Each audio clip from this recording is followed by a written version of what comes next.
कठिन शब्द को आधा आधा पेज और डिक्टेशन को 5-5 बार जरूर लिखें, इससे आपको अवश्य लाभ मिलेगा। नमस्कार दोस्तों, गायत्री स्टेनो क्लास में आप सभी का स्वागत है। यह डिक्टेशन 100 शब्द प्रति मिनट की गति से है। डिक्टेशन शुरू होगी 5 सेकंड बाद। रैगिंग रोकने के लिए अब राष्ट्रपति ने पहल की है। ऐसा संभवतः पहली बार हुआ है जब देश के सर्वोच्च पद पर आसीन किसी व्यक्ति द्वारा इस रोग की गंभीरता को रेखांकित किया गया है। राष्ट्रपति ने सभी राज्यपालों और उपराज्यपालों को पत्र लिखकर कहा है कि वे कॉलेजों में रैगिंग रोकने की व्यवस्था पर नज़र रखें। अगर उनके राज्य में रैगिंग के खिलाफ कानून न हो तो इस दिशा में कदम उठाएं। पैरा। पिछले कुछ समय से सुप्रीम कोर्ट ने 4 बार इस संबंध में निर्देश जारी किए हैं, लेकिन इसके बावजूद रैगिंग की बीमारी पर पूरी तरह रोक नहीं लग सकी है। समय समय पर देश के किसी न किसी हिस्से से रैगिंग की खबरें आ ही जाती है।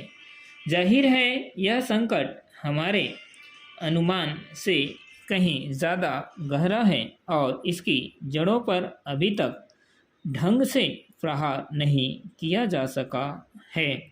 राष्ट्रपति के निर्देशों के बाद उम्मीद की जानी चाहिए कि रैगिंग के खिलाफ चल रहे प्रयासों में तेजी आएगी और इस रोग से छुटकारा मिलेगा।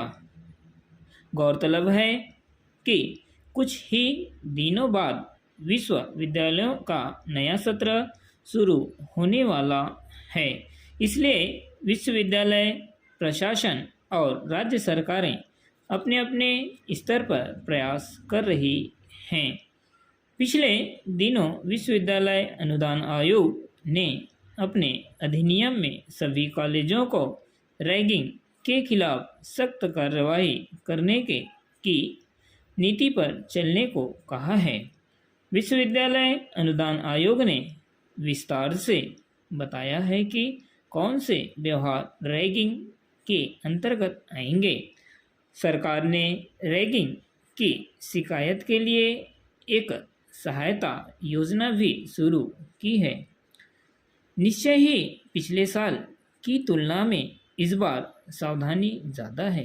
इससे रैगिंग के खिलाफ एक वातावरण बनेगा, लेकिन ध्यान रखना होगा कि सत्र शुरू हो जाने के कुछ ही दिनों बाद ये प्रयास ठंडे न पड़ जाएं। यह याद रखने की ज़रूरत है कि हाल में रैगिंग के ज़्यादातर मामले हॉस्टल में हुए और वह भी छोटी छोटी जगहों पर स्थित तकनीकी संस्थानों में। पैरा। असल में रैगिंग की समस्या इसके खिलाफ कानून बना देने भर से नहीं सुलझने वाली है। इसके लिए शिक्षा संस्थाओं का वातावरण और शिक्षण की संस्कृति में बुनियादी परिवर्तन की ज़रूरत है। इसी को ध्यान में रखकर पिछले महीने सुप्रीम कोर्ट ने सभी कॉलेजों में एक मनोचिकित्सक की नियुक्ति करने को कहा था, जो छात्रों की परामर्श दे सके। कोर्ट ने छात्रों में नशे की लत दूर करने के लिए भी जरूरी कदम उठाने की सलाह दी थी। देश में इधर शिक्षा संस्थाओं का जाल जरूर फैला है, लेकिन उनमें शिक्षण की गुणवत्ता सुनिश्चित करने और बेहतर वातावरण कायम रखने पर ज़्यादा जोर नहीं दिया गया है।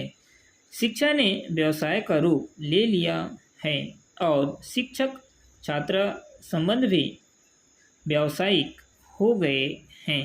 यही वजह है कि शिक्षक आमतौर पर छात्रों के चरित्र निर्माण में रुचि नहीं लेते।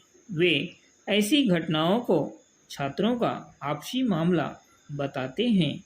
इसलिए राष्ट्रपति ने जिस व्यवस्था की ओर संकेत किया है, उसके तहत हमें भविष्य में ऐसे कदम उठाने होंगे जिससे उच्च शिक्षा के स्वरूप में परिवर्तन आए।